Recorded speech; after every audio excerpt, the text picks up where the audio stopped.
শীতকাল মানেই হাঁসের মাংস খাওয়া।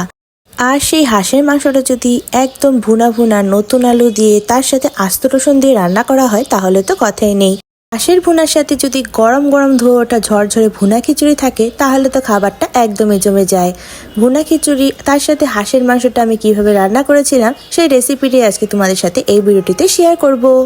বর্তমান যুগে শীতকাল মানে যে জিনিসটা অনেক বেশি ট্রেন্ডি সেটা হচ্ছে হাঁসের মাংস খাওয়া। শীতকাল তো প্রায় শেষের দিকে, তাই শীতকাল শেষ হয়ে যাওয়ার আগেই হাঁসের মাংসটা রান্না করে নিয়েছিলাম। হাঁসের মাংস রান্না করার জন্য আমি এখানে নতুন আলু ইউজ করেছিলাম, কারণ শীতকালে নতুন আলু খেতে কিন্তু অনেক বেশি ভালো লাগে। হাঁসের মাংস হোক, মুরগির মাংস কিংবা খাসির মাংস, যে কোনো মাংসের আলুই কিন্তু খেতে বেশি ভালো লাগে। সেই জন্য এখানে আলুগুলো আমি হালকা হালকা করে ভেজে তুলে নিয়েছিলাম। এরপর হাঁসের মাংস রান্নাটা বসিয়ে দিয়েছিলাম। প্রথমে কড়াইতে তেল গরম করে তাতে এলাচি, দারচিনি, তেজপাতা ফোড়নে দিয়ে এরপর পেঁয়াজ কুচি আর রসুন কুচি দিয়ে দিয়েছিলাম। পেঁয়াজ আর রসুনগুলো লাল লাল করে ভেজে নেওয়ার পর আমি এখানে হাঁসের মাংস ম্যারিনেট করে রেখেছিলাম সেটা দিয়ে দিলাম। হাঁসের মাংসগুলো ভালোভাবে কেটে বেছে ধুয়ে নিয়ে এরপর এতে পেঁয়াজ বাটা, আদা বাটা, জিরা বাটা, তার সাথে হলুদের গুঁড়া, মরিচের গুঁড়া, পরিমাণ মতো তেল সবকিছু একসাথে দিয়ে তার সাথে আস্ত পেঁয়াজ আর আস্ত রসুনও দিয়েছিলাম। সেগুলো দিয়ে আমি বেশ কিছুক্ষণ সময়ের জন্য ম্যারিনেট করে রেখেছিলাম। হাঁসের মাংসটা কড়াইতে দিয়ে দেওয়ার পর বেশ কিছুক্ষণ পরে কিন্তু হাঁসের নিজস্ব মাংস থেকে জল বের হবে, আর সেটা দিয়ে হাঁসটা পুরোটা আমি রান্না করেছিলাম।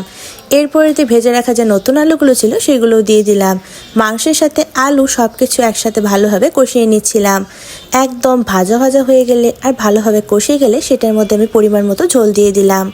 মাংসটার মধ্যে আমি এতে কয়েকটা কাঁচামরিচ চেরাও ইউজ করেছিলাম, আর এখানে আমি মাংসে ঝোল দেওয়ার পরে 2টা আস্ত রসুন দিয়ে দিয়েছিলাম। মাংসের রসুন খেতে কিন্তু বেশ ভালো লাগে। মাংসটা সেদ্ধ হয়ে যাওয়ার জন্য বেশ কিছুক্ষণের জন্য ঢাকা দিয়ে রেখেছিলাম। হাঁসের মাংসের সাথে যে জিনিসটা একদম বেস্ট কম্বিনেশন সেটা হচ্ছে খিচুড়ি।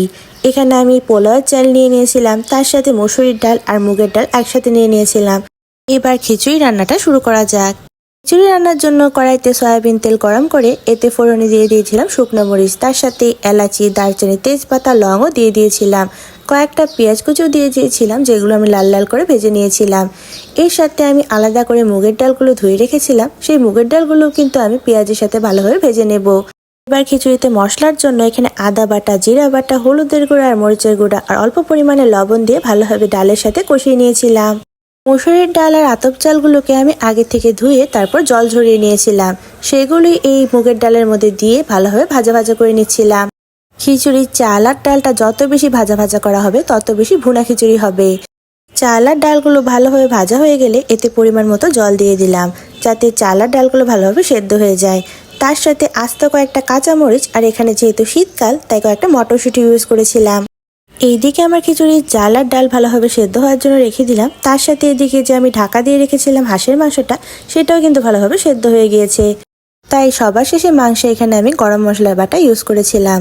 আর এদিকে আমার খিচুড়ির চাল আর ডালটাও সুন্দর করে ফুটে গিয়েছে। তার সাথে আমার খিচুড়িটাও কিন্তু আর কিছুক্ষণ রান্না করলে একদম রেডি। বেশ কিছুক্ষণ ঢাকা দিয়ে রেখেছিলাম, আর ঢাকা দিতে আমার খিচুড়ি একদম কমপ্লিট। যেহেতু খিচুড়ি রান্না করছি আর খিচুড়ির মধ্যে ঘি দিব না তা তো হতেই পারে না।